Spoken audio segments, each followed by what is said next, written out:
Nangangamba ang SMB ngayon na baka kung walang swerte, matatapos ng series ng semifinals na ito ngayong linggo. Lalo pat pagod na pagod ng kanilang nag-iisang ultimate weapon na si Junmar kakababad ni Coach Gallant at yan po ang hindi nila hahayaang mangyari. Kaya naman may bagong adjustments po ang San Miguel para talaga ma-extend pa ang series ng sagad up to Game 7.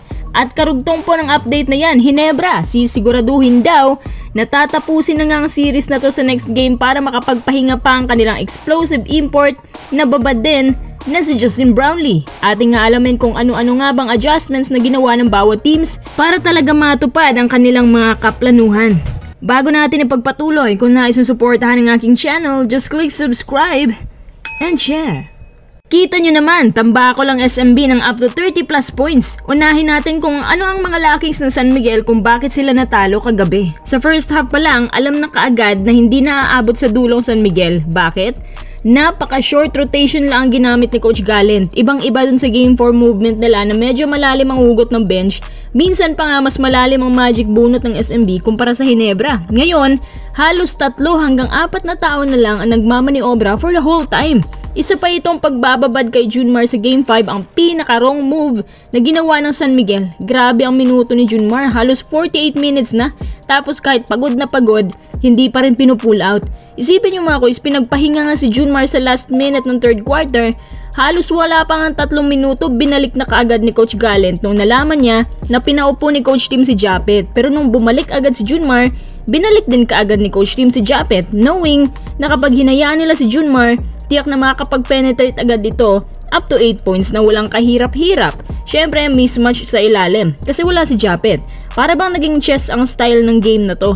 Ngayon, na binabad nila si Junmar, tiyak ako na mahihirapan si Junmar na bumawi under the rim kasi bit-bit pa niya yung pagod from Game 5. Ito pa, dahil do or die ng San Miguel next game, asahan mo na mas ibababad pa ni Coach Gallant si Junmar. Tapos ito namang si Romeo, pilit na pinapalaro kahit hindi na effective.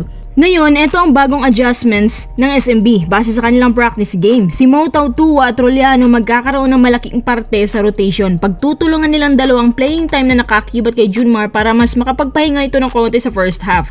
Sa second half, dyan na nila ibubuhos lahat. Tapos magkakaroon ng sariling system si Marcio CJ Perez para may outside at inside shots at the same time. Para naman sa second unit, Terence Romeo, Simon Enciso magkakaroon ng mahabang minuto sa first half. Tapos papalitan naman agad ni Rosales si Romeo. Si Rodney Brondial magiging panakip-butas lang muna sa second half para mas maging sustainable ang lakas ni Junmar sa mga huling minuto ng huling quarter.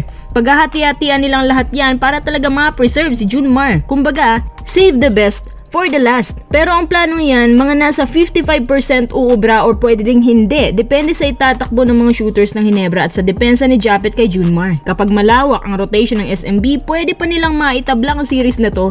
Dito naman tayo sa Ginebra. Base sa Ginebra Insider, halos walang babaguhin ng Ginebra sa kanilang rotation. Kung ano yung nakita nyo kagabi, parang ganun din ang mangyayari. Basically, sa third quarter talaga nagsimulang mag-rally ang shooters ng Ginebra, especially RJ Abarrientos. Napansin ko lang sa Ginebra na kapag pumutok si RJ, ang opensa nila umaangat ng up to 58% from the field. At kapag nasimulan niya, tatapusin niya talaga. Sa palagay ko nga, mas mamaw pa si RJ kumpara kay LA. Yung percentage niya beyond the arc, consistent every game. At the way kung paano siya gumawa ng play, parang hindi naman rookie. Kapag sabay pang nag-breakout si Abarrientos at Holt, nako, para makakabuo sila ng another perfect tandem sa PBA. Ang gagawin ng Ginebra next game, itatry nilang pagpapahingahin si JB at tatapusin na nila umano ang laban sa Game 6 para magkaroon ng lakas si JB sa posible nilang paghaharap ng TNT at Ginebra sa finals. Yun nga ay kung kaya nila itong tapusin ngayong linggo. Ano sa palagay nyo? Lalargo na bang Ginebra sa finals? Or makakatabla pa ang San Miguel?